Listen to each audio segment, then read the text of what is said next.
চেতনার কিছু লোককে আইন শৃঙ্খলা বাহিনীতে সাজিয়েছে এবং তাদের বিবেক তিনি কেড়ে নিয়েছেন সেই আইন শৃঙ্খলা বাহিনী পুলিশ র্যাবের কাছ থেকে। তোমাদের বিবেক থাকবে না, তোমাদের একটাই বিবেক থাকবে, সেটা হচ্ছে শেখ হাসিনার মোসাহেবি করা। অতএব আমার বিরুদ্ধে যারা দাঁড়াবে তাদের পৃথিবীতে থাকার কোনো অধিকার নেই। সেই দায়িত্বই পালন করেছিলেন সেদিন এই আইন শৃঙ্খলা। তাদের বিবেক কোনো সাড়া দেয়নি যে জাহিদুজ্জামান তানভীরের মতো একটা তারুণ্যদীপ্ত একটি ছেলে, একটা কিশোর, তার মুখে যে গুলি চালানো যায় না, তার থেকে বন্দুক তাক করলেই যে হৃদয়টা কেঁপে উঠে, এই বিবেক শেখ হাসিনা তার পুলিশ, তার র্যাবের কাছ থেকে ছিনিয়ে নিয়েছে। এই কারণে প্রায় ১,৫০০, কারো কারো মতে ২,০০০ সারা বাংলাদেশ থেকে কিশোর তরুণদের জীবন কেড়ে নিয়েছে। বেগম রোকেয়া বিশ্ববিদ্যালয়ের ইংরেজির ছাত্র আবু সাঈদ বুক চিটিয়ে দাঁড়িয়েছিলেন, গুলি করো। শেখ হাসিনা নির্দ্বিধায় গুলি করে তাকে পৃথিবী থেকে বিদায় করেছে। মুগ্ধ পানি দিয়ে বেড়াচ্ছিল গুলিতে আক্রান্ত কাদর তার সহপাঠীদের জন্য, তাকে পৃথিবী থেকে বিদায় করা হচ্ছে। ফাইয়াজকে পৃথিবী থেকে বিদায় করা হচ্ছে। বিদায় করা হয়েছে জাহিদুজ্জামান তানভীরকে। আমার কথা হলো যে এইরকম ১৪০০, ১৫০০ কিংবা ২,০০০ যারা শিশু কিশোরের রক্ত পান করেছে, তাদের রক্ত দিয়ে হাত রঞ্জিত করেছে, পা রঞ্জিত করেছে, তাদের বিচার ছাড়াই আপনি কি করে বিভিন্ন সংস্কার করবেন? আপনি আইনের সংস্কার, আপনি নির্বাচন কমিশনের সংস্কার, আপনি বিচার বিভাগের সংস্কার, যে ৬টি সংস্কারের প্রস্তাব করা হয়েছে অন্তর্বর্তীকালীন সরকারের পক্ষ থেকে, যেখানে দেশের কিছু খ্যাতিমান গুরুত্বপূর্ণ ব্যক্তিদের দিয়ে এই সংস্কারের দায়িত্ব দেওয়া হয়েছে, তারা কি প্রস্তাব করবে? এই সংস্কার প্রস্তাব কিভাবে বাস্তবায়িত হবে? শেখ হাসিনার দোসররা তো এখনো রয়েছে। ওই এসপি ডিসি দিয়ে আপনি সংস্কার বাস্তবায়ন করবেন?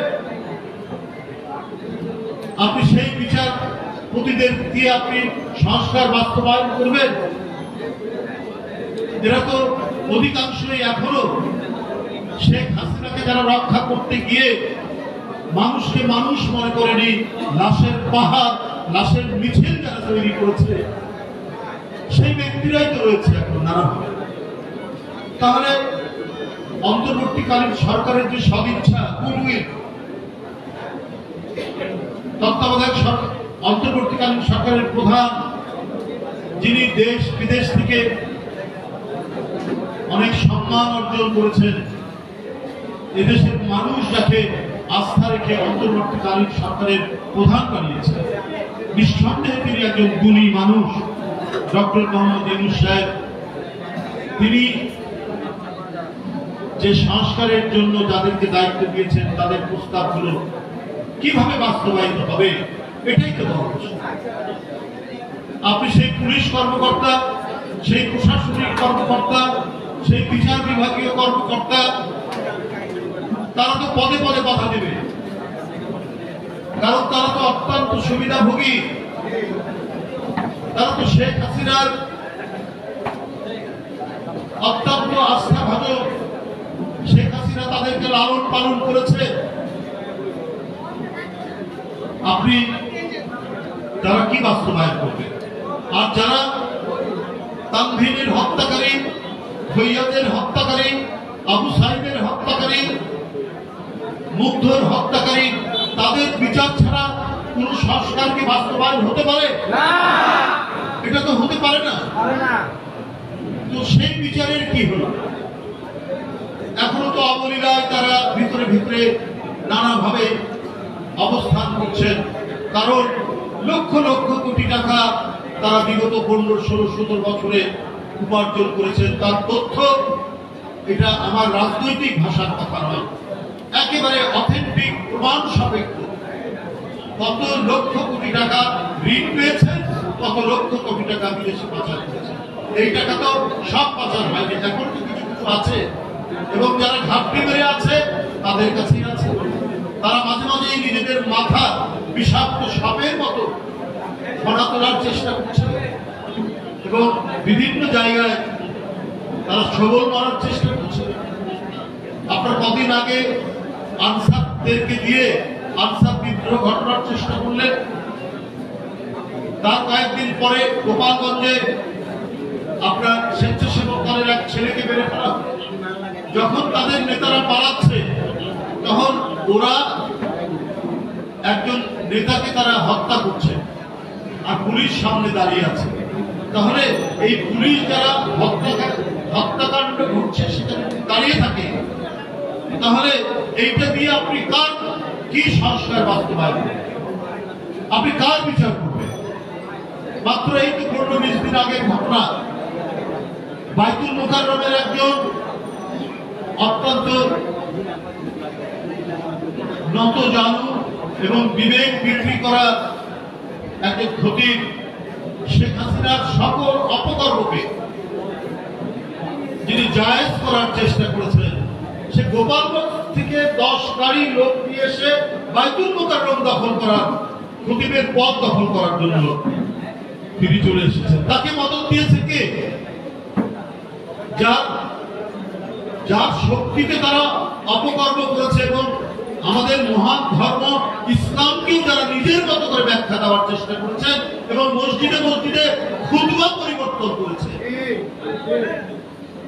তাদেরই একজন খতিব গোপালগঞ্জ থেকে 10 গাড়ি আপনার লোক নিয়ে এসে বাইতুল মুকাররম দখল করতে আসে। তাহলে এদেরকে মদত দিচ্ছে কে?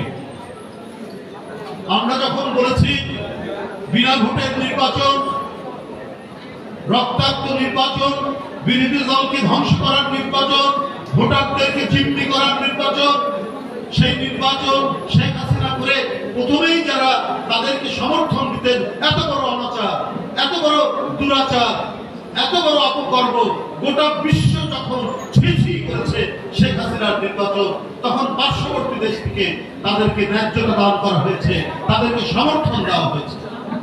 আমাদের দেশে এখন কিছু লোক এতই ভারত প্রেমী, তাদের সকল অন্যায়, তাদের সকল অপকর্ম, এই যে 1500 থেকে 2000 নিষ্পাপ কিশোর তরুণদেরকে হত্যা করলো যে শেখ হাসিনার পুলিশ বাহিনী, শেখ হাসিনা, সেই শেখ হাসিনাকে যারা সমর্থন দিয়েছে তাদের বিরুদ্ধে সমালোচনা করলে, তাদের এই অন্যায় সমালোচনা করলে অনেকে ব্যথিত হন, বাংলাদেশে অনেকে ক্ষুব্ধ হন। আমরা পরস্পরের পাশাপাশি প্রতিবেশী দেশ, আমরা যুগ যুগ ধরেই আদান প্রদান করেছি, কিন্তু তারা যদি আমাদের দেশের কোনো অন্যায়কে সমর্থন করে, আমাদের দেশের রক্তপাতকে তারা সমর্থন করে, আমাদের দেশের কোনো হত্যাকারীকে সমর্থন করে, আমার কি অধিকার নাই দিল্লির বিরুদ্ধে কথা বলার? আমার কি অধিকার নাই ভারতের সমালোচনা করার? আপনি এখানকার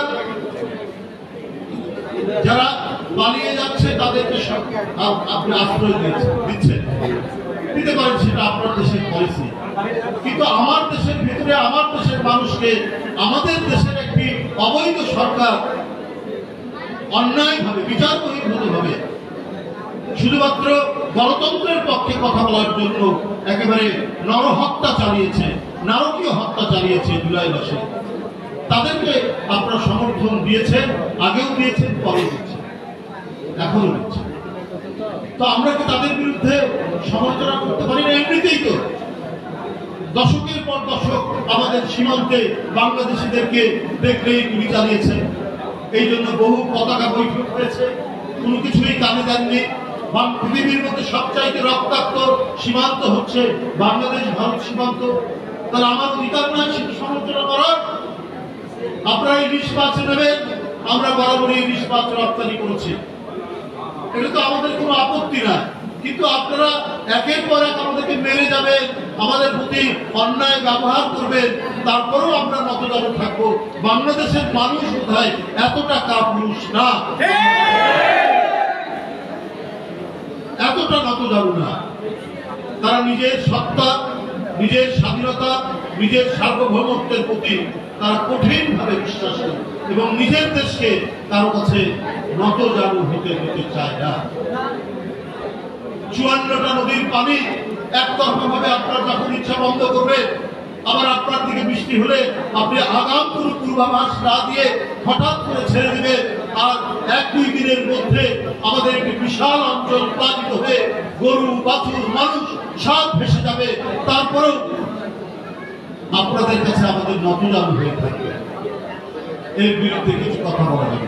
আমাদের দেশেও কিছু মানুষ আছে এত অন্যায় করার পরেও তারা মনে করেন যে না, ভারতের প্রতি আমরা নতজানু হয়ে থাকি। আমাদের দেশে কিছু বুদ্ধিজীবী, কিছু সুশীল সভা তারা এইরকম মনে করে।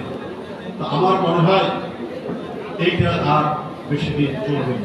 আমরা আমাদের বাণিজ্য হবে, সবকিছু হবে, কিন্তু আমরা যেমন আপনাদের সব প্রতিবেশী, আপনাদেরকেও আমাদের সব প্রতিবেশী হিসেবে আমাদের স্বাধীনতা, আমাদের সার্বভৌমত্ব, আমাদের মানচিত্র, এর প্রতি আপনাদের রেসপেক্ট, আপনাদের সম্মান দেখাতে হবে। তা না হলে কখনোই আপনি একতরফা ভাবে আমাদের উপর খবরদারি করবে, তারপরেও আমাদেরকে ওটাই মেনে নিতে হবে, তারপরেও আমাদের প্রেম নিবেদন করতে হবে, এটা মনে হয় আমরা বিশ্বাস করি না। একটা বৈষ্ণব কবিতা আছে, বৈষ্ণব কবিতা, যদিও কলসি কানা তাই বলে কি প্রেম দিব না। এই নীতিতে বাংলাদেশের মানুষ বিশ্বাসী নয়। বন্ধুরা আমার, আমি এই কথাগুলো বললাম এই কারণেই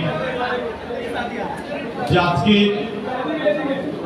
সমস্ত ধরনের রাজনৈতিক শিষ্টাচার, ভদ্রতা, মাফিয়াতন্ত্র শেখ হাসিনা এমন করে প্রতিষ্ঠিত করে গেছে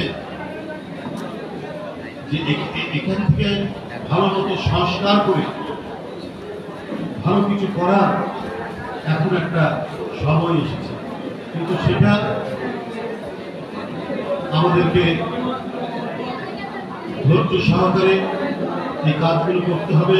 কিন্তু শেখ হাসিনার দোষকদেরকে রেখে, শেখ হাসিনার প্রশাসনকে রেখে, যাদের হাত রক্ত মাখা, যাদের হাত জাহিদুজ্জামান তানভীর, মুগ্ধদের রক্ত মাখা, তারা কি করে সংস্কারের বাস্তবায়ন করবে?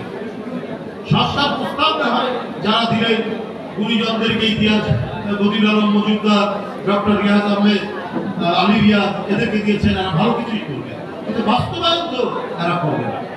শেখ হাসিনার প্রোটোকল অফিসার আলাউদ্দিন নাসির ফেনী,